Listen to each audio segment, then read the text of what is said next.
Hello students. आज हम cell metabolism में पढ़ेंगे ग्लाइकोलाइसिस। पिछले वीडियोस में हमने देखा मेटाबॉलिक पाथवेज जो कि दो प्रकार के हैं, कैटाबॉलिक पाथवेज और anabolic pathway. Catabolic pathways are involved in oxidative breakdown of larger complex. They are usually exergonic in nature. Anabolic pathways are involved in the synthesis of compounds. They are usually endergonic in nature. Characteristics of metabolism. Metabolic pathways are mostly irreversible.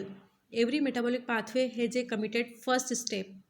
All metabolic pathways are regulated. Metabolic pathways in eukaryotic cells occur in specific cellular locations. अब हम देखेंगे glycolysis. Glycolysis वह क्रिया है जिसमें एक glucose अणु विघटन द्वारा दो पायरुविक अम्ल व दो एटीपी अणुओं को देता है।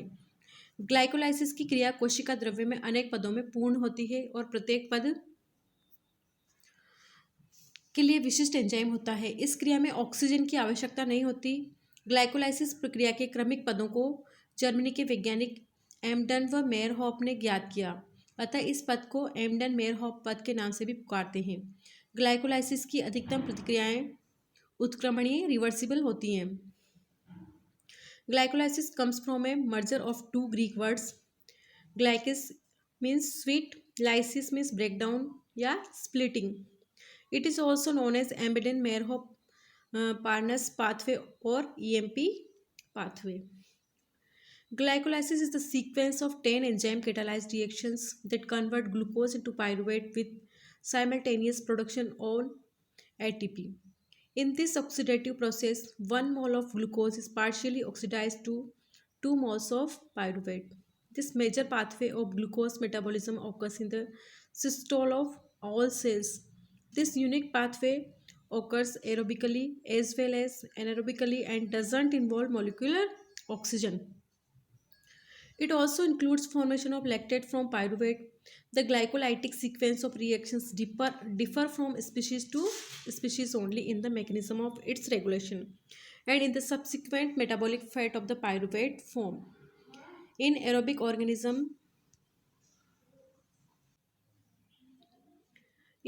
organisms, glycolysis is the prelude to citric acid cycle and electron transport chain. Glycolysis is the central pathway for glucose catabolism. Extracellular matrix and cell wall polysaccharide, glucose, glycogen, starch, sucrose ये storage है। Glucose pyruvate में change होता है oxidation via glycolysis और glucose ribose 5 phosphate oxidation via pentose phosphate pathway के through और glucose synthesis of structural polymers. Major pathways of glucose utilisation हमने यहाँ पर ये देखे।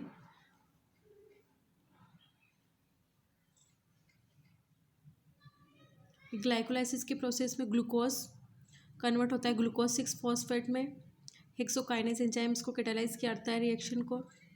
ग्लूकोज 6 फॉस्फेट चेंज होता है fructose 6 phosphate, then fructose 1,6 diphosphate, then dihydroxyacetone 3 phosphate और glyceraldehyde 3 phosphate. Next 1,3 diphosphoglycerate, then 3 phosphoglycerate, 2 phosphoglycerate, phosphoenolpyruvate. इस तरह से ग्लाइकोलाइसिस के प्रोसेस को आगे हम और पढ़ेंगे।